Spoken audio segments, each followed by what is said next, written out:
Assalamu alaikum bandiraɓe yeɓoɓe Ayaw Pin TV min calmini on mono kala inde muɗum e yettode muɗum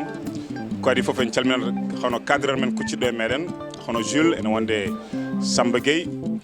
min calmini mawɗo galle hono Abou Samba Diop en calmina kadi mawɗo goɗɗo hono Daoud Moussa Dia hande noon woni ɗo ko équipe jeewo eɗen gandi gonɗen koye préparation saison 2 mode coulisse ñande noon hewɓe jiiyanomo ɗo kadi wonɓe jiyaka woodi wiɓe beela kayren hen beela kayren hen yeddi colɗo ko mosɗo Jules a rewaɗi am joni jehen wodo ɓe jewtiden woode kadi ɓe jiilon gandon kala gonnoɗo hanki e heccanki ene ɗo so tawi goɗɗum ɓeydaki hay hunde en ustaki inchallah. Assalamu alaikum ceerno Mody. Waaleykum salam Kisma mi salminima mi juurimama weltanimama ha woni gonga. Ceerno Mody min beltinimama bandiraɓe hewɓe namdimama sibu ɓe jiino coulisse 1 ɓe jiyanima hen ɓe mbi beela ceerno Mody ni hen ɓene mbiya ceerno Mody koko dogi ɓene mbiya Ibrahima koko dogi ceerno a heeɗani ko mona ɗo kay heege ala ɗo ɗum ko ala ɗo te hanki noon Samba koko toñi kam relli ka tottirtake jamma mi ɗanaki ha weeti Samba goto ari ha yalti Samba noon digam totti kam relli kam ha weeti mi ɗanaki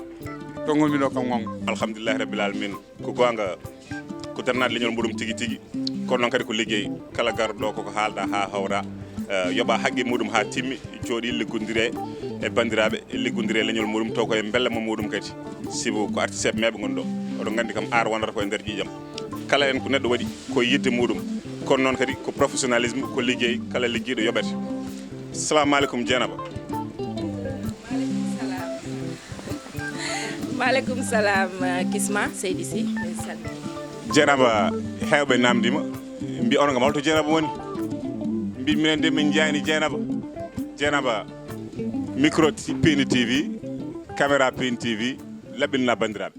Ewa machallah Kisma mi salmina kala jeeɓowo Ayaw Pin TV mbeɗa wima kala to gonɗa mi salminima kala to ɓiɗɗo pullo woni aussi mi salmini ɗumen hande ko weltare e weytare comme d'habitude gila jeewo fuɗɗi ha joni machallah mbiyanmi ko zéro faute ko soyneto noon so sami hani koko jeede ɓe ndi noon ko mo yettani Allah yettata sababu mi yettat Allah mi yetta Daoud Moussa Dia mi yetta Allah kadi mi yetta Yero Sow no wonno ɓe mbi ko so neɗɗo daranima pulagu na hattani hen foof na wawi hen foof te Daouda wona na walli pulagu Daouda na darani pulagu machallah Kisma minen min jiitima koye amen e nder jeewo wallahi no wonno min jettinoma ɗo ganduɗa alpular ko mayi kono o wurtini ɗum o dari o sababude o ɗo Yero kadi Seydi Sow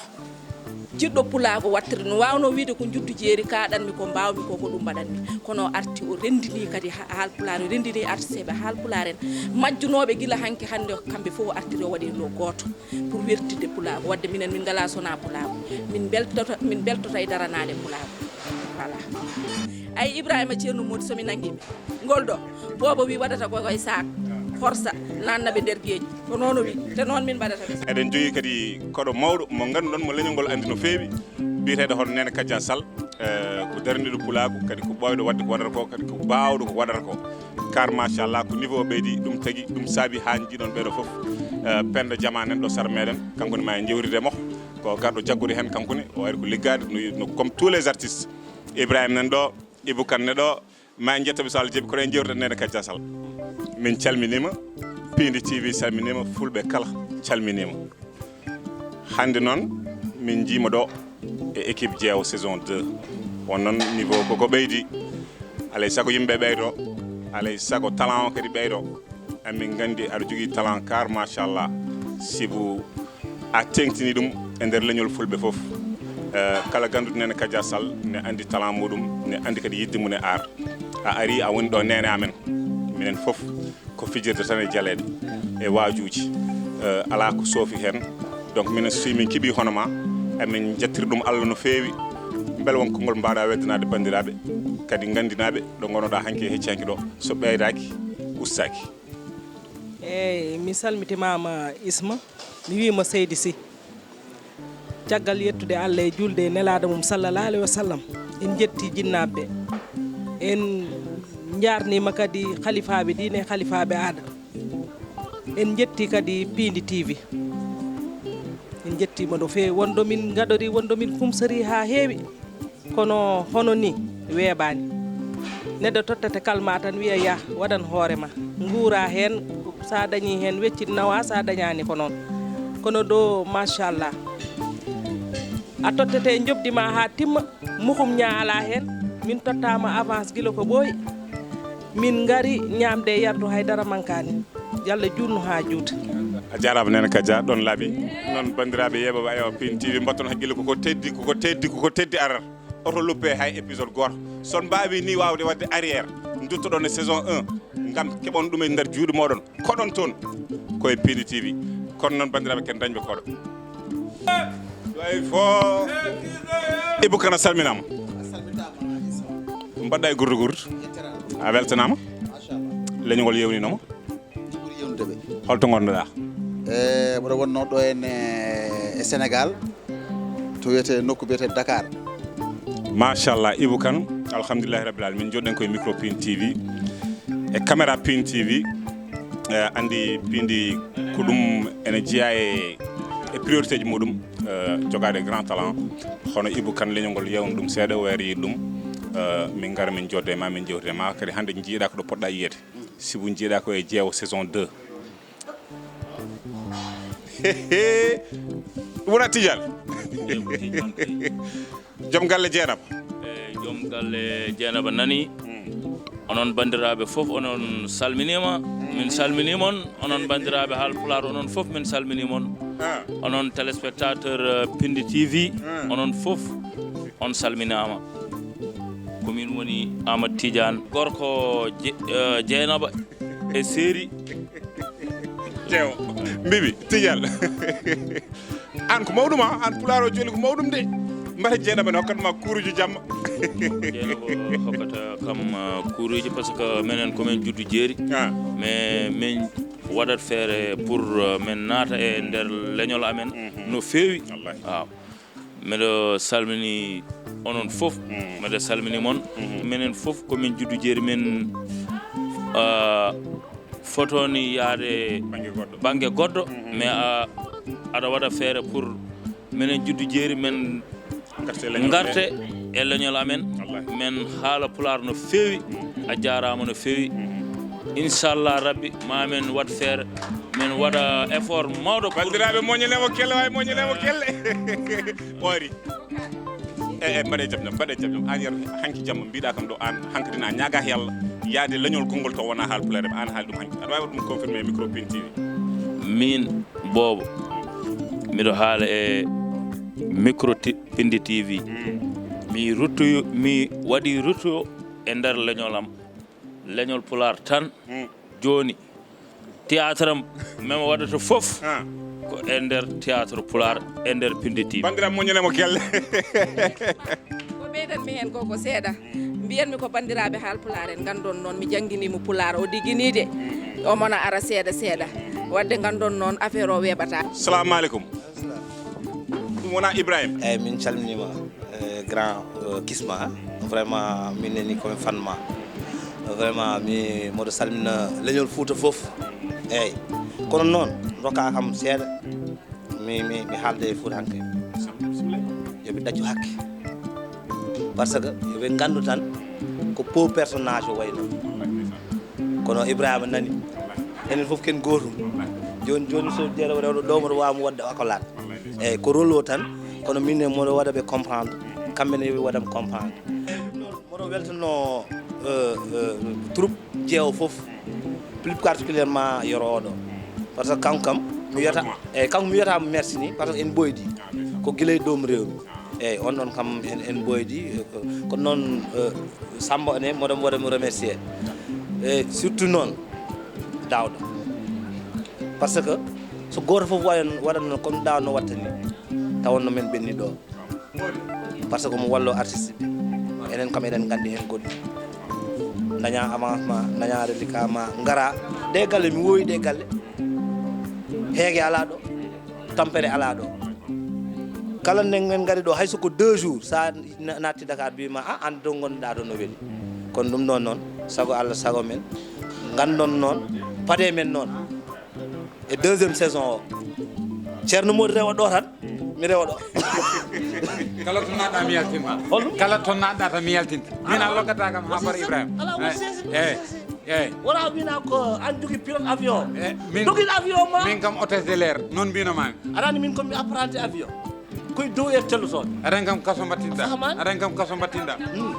kaso tan ma naat kaso so Allah jaaɓi min mam naat an foti jeenam min gila mbiɗo e jeenam yo foof leppu mi wiyanoma ya fonno min bandira alhamdulillahi rabbil alamin ko an woni scénariste o koye bawɗe Allah koye welede Allah hande o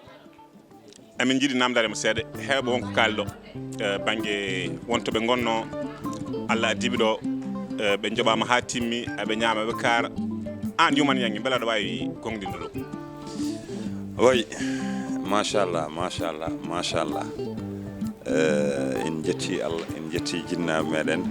en calmini kadi dendagal fulɓe foof kala biyowo mbimi e wimami yettode godani Allah jomiraɗo joom bawɗo par ce que ko kewi ɗo henna ko foof ma taw amin jiiɗi kono Allah no wela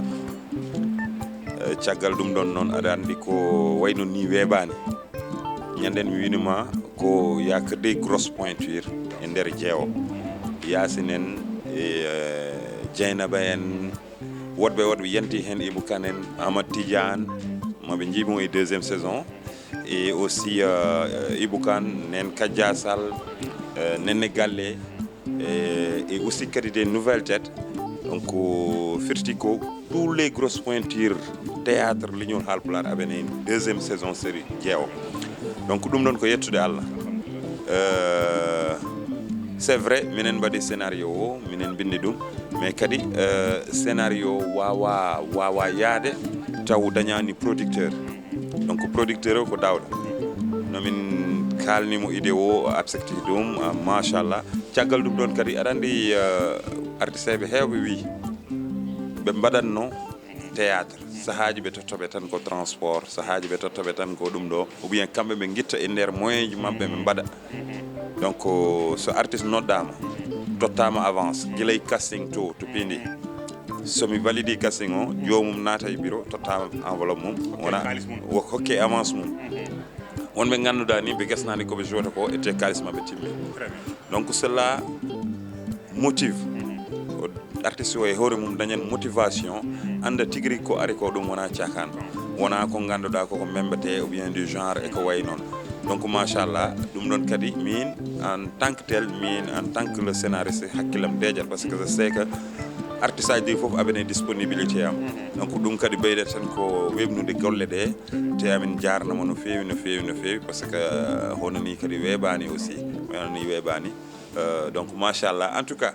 ça va être mine ma jaran kaden kala en leggodima ɗum aduna fo non ça va être boum mine ma kam ça va être haala jaraji ça va être un bombe mo ganduɗa kam aɗa andi no mbaɗɗa première coulisse o min gonno koye 2e groupe o hankkadi tawɗa ko 3e groupe o donc presque amin nayi fin presque ɗum ɗo golle ɗe donc voilà machallah alhamdulillah guila le premier ha hande amin mbiya le 29 février amin do henna donc yettude Allah ko heddi ko no heddi ha joni kono natti hewde donc bientôt inchallah hora min dañon premier épisode mon e nder Pindi TV donc paɗan ɗum mbaɗe like aussi kadi mbaɗe partagé surtout so produit o yalti ko yajnata ɗum ko yimɓeɓe leñol ngol foof nanga hen gondo kilikoro gondo mayombe gondo bange goddo neddo yettina dum ton o wawa andude leñol makko nana golle de ganduda kam baddi fayda donc machallah annene kadi franchement mboɗa andi a yewni Mantoula Jolie kono Mantoula Jolie mi nani ka goto coronavirus aɗa rutto fenan min baɗi wona min woni elle mi ummoto mi daro c'est la maquilleuse non mais hoframa jooɗo seeɗa mbela ɗon portan non kañum woni maquilleuse o kanko desinten Kumbis Babou aɗa andi cinéma so taw caméra ji hubbi sa yi neɗɗo tan image mum yoodi o waɗi hen participation makko noon ko maquillage tout ce qui est ko fate make up woni rewɓe woni worɓe ɓe sahaji mi yurmotomo sahaji mi bawonmo kadi pression par ce que sahaji kanko nanngoro amen par ce que o yiɗata woppude artiste o en tant que kanko ne o waɗani golle makko ha yoora par ce que omo yiiɗi golle makko donc ko debbo noon mboɗo tampinimo e golle ɗe raison pour laquelle mboɗo yafnomo no feewi noon mais ɗum ɗon kadi ko noon machallah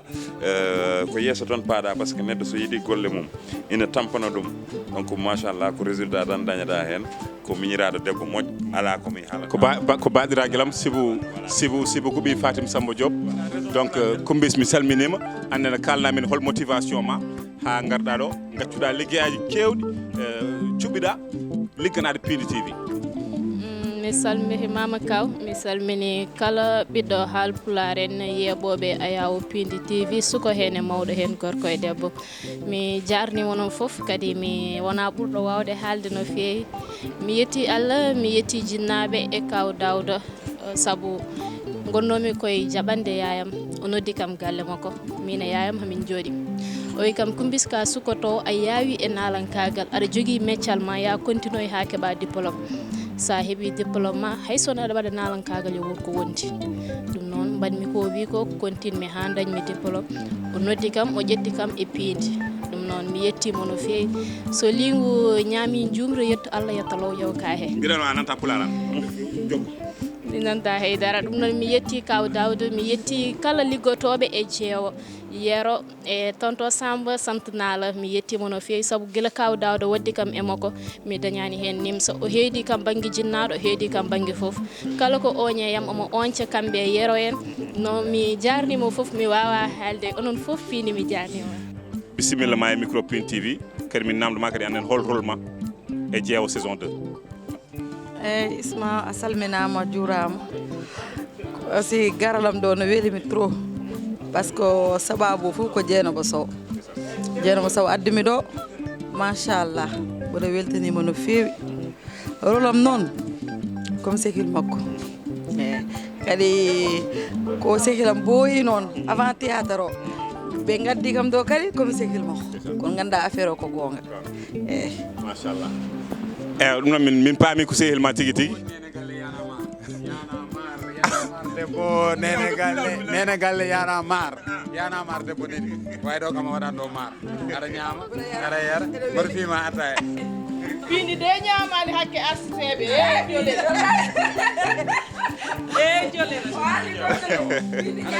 assalamu aleykum Kalidou maaleykum salam salminima jongonen salmitima jamonema mbaɗɗa e gurdugur balɗe ɗiɗi hannde mbiɗa yilma to gonɗa mboɗom nder galle ka majjani fansuji ma foof nen mbiya jeewo saison 2 min jii coulisse min jani Kalidou balɗe ɗiɗi mbiɗa yilma to gonɗa mboɗom dow noon uddi aɗan galle babam ni weeli to en gonmi ɗo uddimi tan mboɗo dano machallah joni an holko mbiyata fansuji ɗi e saison 2 déjà ko weltare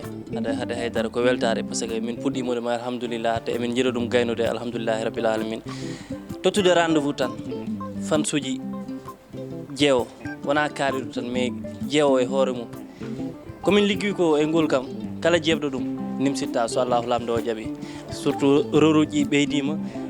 ko heewi dal nan nder mi yiɗa haalde dal mais ko heewi nan nder kono an Kalidou ka ñamnoɗo posonde moftanam ɗon ɓene mbiya o mayat ɓene mbiya o mayata en tout cas dal wallahu taala alam nanɗon dal kala ko wawi no wonde dal mo won gandu so Allah jaaɓi Kalissa salminima ande balɗe gonɗa ɗe balɗe fo aɗa yiile ka majjunoɗo tara halayɓe naɓe merdini kam téléphone aji ene mbiya mata Kalissa ala hen min jiiɓi coulisse saison 1 min jani hen Kalissa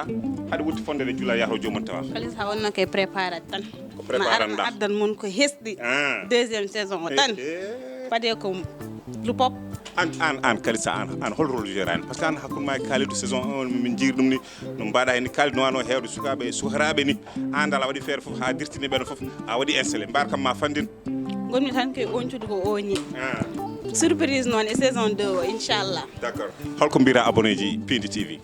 bon mbeɗa wiyaɓe yooɓe continuer ɓe abonné par ce que télé o wonani ɗo ko leñol ngol et tout ça donc eɓe continue ɓe abonno eɓe like eɓe jaggi eɓe mballa troupe haalpulaar en quoi par ce que kamɓe mi yi la plupart ɓuuri heewde yebde tan ko d' autres séries like donc ko jeyɗon ko kadi jagge hen beele no ɓeydo fewde comme ça nous encourage minen aussi min ɓeydo wadde inchallah donc c'est tout ce qu'on vous demande plus de like plus de j'aime et beaucoup d'abonnés.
Bye mu dóor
Ba pusal waay Baba pusal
Bye bye, deuxième saison. Mais à la prochaine. Pade ko hesti pul nana ara. Pade ko hesti pul nana ara e der jeewo. Wallahi.